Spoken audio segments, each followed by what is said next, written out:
Hey guys, today I got something a little different for you.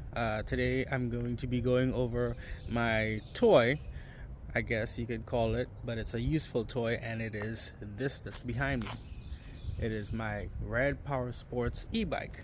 I got that bike, um, I want to say 2 years ago, a little over 2 years ago. Okay, I got it for Christmas, and I've had it for a while. I don't use it as much as I thought I would, but I definitely do use it, and I love it. I absolutely love having an e-bike. I always had bicycles. I've always had bicycles through my whole life since I was maybe 12 years old. Um, and this is the first time owning an e-bike, and I absolutely love it. I would highly recommend it if you are a recreational rider. You like to just go pedaling around sometimes, adventuring, stuff like that. It would definitely be a great thing to have. No regrets buying it. They are a little bit pricey, but you know, you can get them used if you wanted to go that route, and they're actually fairly cheap. You can pick them up for 20% of what they were new if you look around and you're patient. So let me show you what I got here. All right, so this is a Red Power Sports e-bike, and it has its ups and its downs. It's not the top of the line e-bike, but it's really nice. Top speed, I think I can get it up to maybe 20 miles an hour as it is right now. I don't know if it's possible to modify it to go faster than that. I would really like to be able to hit about 40 so I can do some more serious riding. That's the only limitation I have on this bike right now, is basically the speed, because you're restricted to basically where bicycles are. You can't go out on the road or anything like that because you can't get up to higher speeds. Seat, so the seat that comes with it is a really hard plastic seat. This is a seat off of one of my other bicycles, and it was just a straight swap. I just took it out, took out the original seat, put the seat in there, done, easy. And then there's this basket on the front. I can throw stuff in there when I'm going riding. I keep my charger inside of here so I don't have to worry about where it is, stuff like that. It has a little bell, cool bell. One of the things that I really wish it had was suspension. The tires are really nice fat tires, and that's great, but I would love to have some kind of suspension travel, because when you go off-road with this, and you definitely can go off-roading with it, not having any suspension makes it kind of a harsh ride. So a couple of things that I plan on doing to this, we'll see how far I actually get in it. But one thing I want to do is I don't use this tray on the back here, so I'm gonna put a seat here, because my wife said that she wants to ride with me and she wants to ride on the back. So I'm gonna make some kind of seat where she can sit in the back, and some foot pegs or something. I don't know what I'll figure out with foot pegs, but just make it so that she can ride on the back of the bike. Another thing I want to do is that this handle, if you look at the handle from where it mounts to the bike up here, that's over a foot of elevation. I don't need it to be that high up. That's not the most comfortable riding position. I mean, it's tolerable, it's fine, but I would really love to have this handle. If I get, maybe like a 4-inch or even a 6-inch rise, that would be substantially more ergonomic and better for riding than this high handle. This high handle is for people who absolutely don't ride bicycles and will never pedal.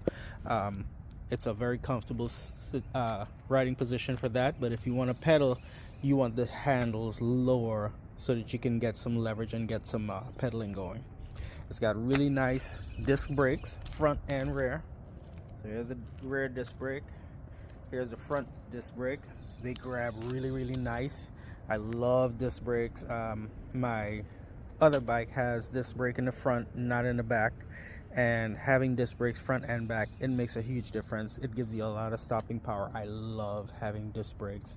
It has a headlight, which, I don't know, that headlight is more for people to see you than for you to see what's in front of you. It's not very bright, but it works. And then it has a tail light, great for safety so people can see you. when you're riding in front of them. You know, they can see you from a distance, so it's not just a reflector, it actually illuminates and makes it a lot safer for you to ride. No reflectors on the side. You know, older bikes used to have reflectors in the wheels and reflectors on the side of the bikes and stuff. This doesn't have any of that. It just has the front, the headlight and the tail light. It has, oh, so this is the throttle, and all you do is twist that like a motorcycle. It doesn't have, I thought it would have like a little thumb step, I guess, so you could just push it down with your thumb.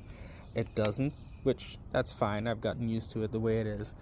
The other thing that I find is strange is that this bike has a derailleur system like you would find on a multi-speed bike, but there are no gears. So it's just one sprocket, you have one gear, and that's all you get. So I don't really understand what the point of a derailleur system is if there's nothing to derail, but it's on there. I don't know if maybe you can upgrade it and put different speeds, but the way it's designed with the pedal assist, you don't really need other speeds. It has a pretty decent ratio, the kind of ratio that you would want if you were pedaling on a perfectly flat road. And all you have to do with this bike is you set the assist. So over here, turn it on, and you can set the assist level and let it boot up. And see, right now it's set on 2, and that's what I usually keep it at. And you can set the assist to 3, 4, 5. You set it to 5, you're basically pedaling downhill all the time. And if you set it to 0, then it has no assist. So it's 0, 1, 2, 3, 4, not 1, 2, 3, 4, 5. So it's no assist, and then it goes up to full assist. I guess I had it on 1. I thought I had it on 2. So yeah, I put it on 1, and that works fine. The only thing is you have to get into the habit when you're riding it of you give it a little bit of throttle when you're first taking off. Otherwise, the assist, the initial torque it takes for the assist to kick in is kind of a jerky engagement. It feels weird, and I don't like that. So I just give it just a little tap of throttle and get it going, and then I pedal, and it works fine. So the modifications that I'm going to do, like I said, I'm going to put a seat in the back. I'm going to see if I can't find a handle with a lower rise in the front so that it's more conducive to pedaling the bike, and that way I can get more range. The more you pedal, the more range you'll get. And I'm also considering, so this is the battery, and I forgot my key at home and brought the bike to work. That's the charge port. I don't want to get water in there, but this is the battery, and there's actually room under here, under where I plan on putting the seat, that I could put another battery.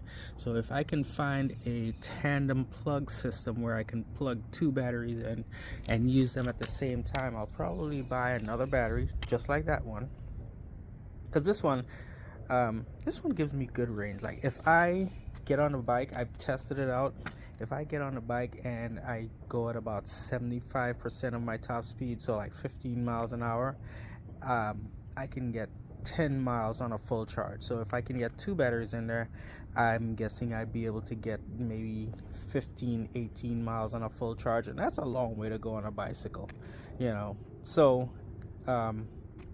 yeah, those are the 3 mods that I'm definitely gonna do to it, is handlebar, seat, and battery.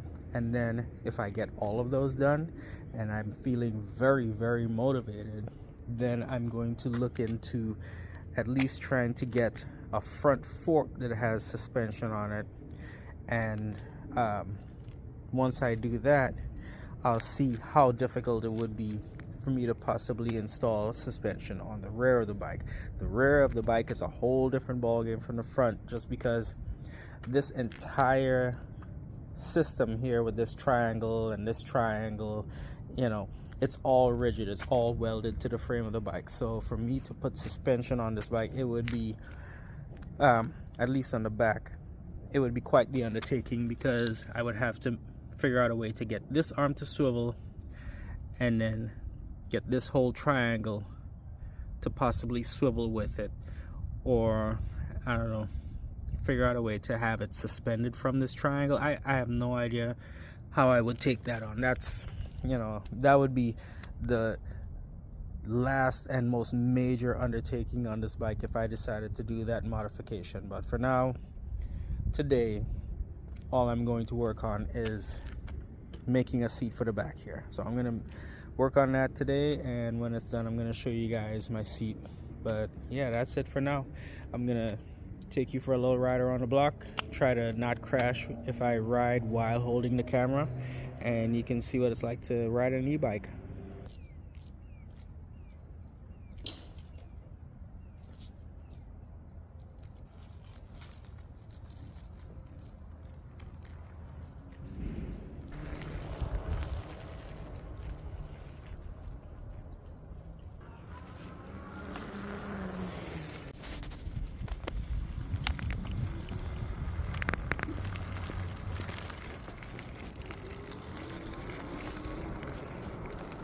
Acceleration is good. It's better than you would accelerate if you were pedaling. Definitely better.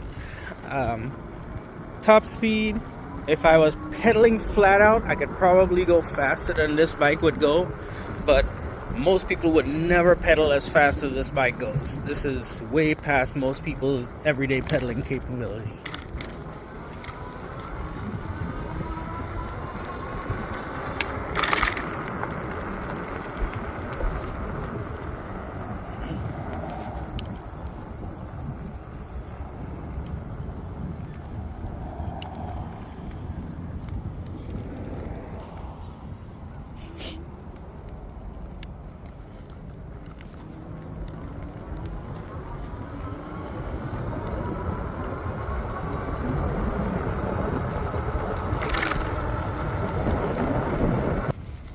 Modulation of the throttle is really easy. Like right now, I'm just giving it just enough power to keep me moving.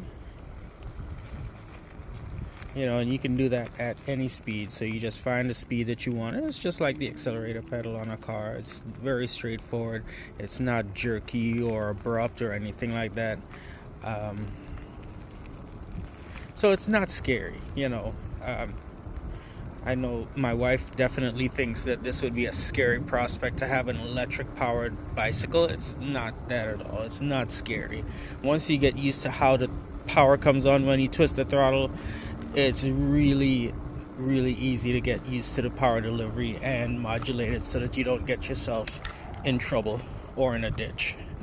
So that's my quick review of my Rad Power Sports e-bike. You know, before I go, what I'm gonna do is I'm gonna make a quick run with my GPS on and see just how fast I can go with this bike. I have a full charge. I'm gonna see if it really gets up to 20 miles an hour or if I was deceiving you guys. But like I said, if you are a casual rider, or you know, if you like to just put your bicycle on the back of your car and go for a trip and then just go cruising around town, going adventuring, exploring, stuff like that, highly recommend one of these. I mean, I'm in good shape and I can pedal. I pedal my bike all the time, but having this ups the game, because now when you see something and you look on the GPS and it's 5 miles away, you never think twice about, oh, that's 5 miles, I don't want to pedal that far. You just jump on a bike and go. You know, it's, I don't know, it's between, I wouldn't say between a motorcycle and a bicycle. It's more between a scooter and a bicycle, because it's nowhere near a motorcycle, not even close. But I would say it's between a scooter. It falls between where a scooter would be and where a bicycle would be. It's lots of fun. Doesn't take long to charge. I think from completely empty to fully charged only takes like 4 hours. Just a regular 110 plug-in, and you just plug the charger into the battery and it charges up. Pretty straightforward stuff. Yeah, I really like it. I do not regret having an e-bike at all. And they're not all the same, so I would highly recommend that if you're considering getting one, that you try it before you buy it. See if it's your style, see if it's the right amount of power, the right amount of speed, the right seating position. You know, some of them have the seat really low, like this one. The seat was kind of low, but with this new seat, I put the seat and the pole from the other bike so I could raise the seat up and have it in a more comfortable position. So you're not gonna go hitting the trails off-roading, which you don't want to do that anyway with this bike because it's got no suspension. This is more like a beach cruiser. I would not go rock jumping or anything like that on this bike, but for what it is, I really like it. Get yourself an e-bike. You won't regret it.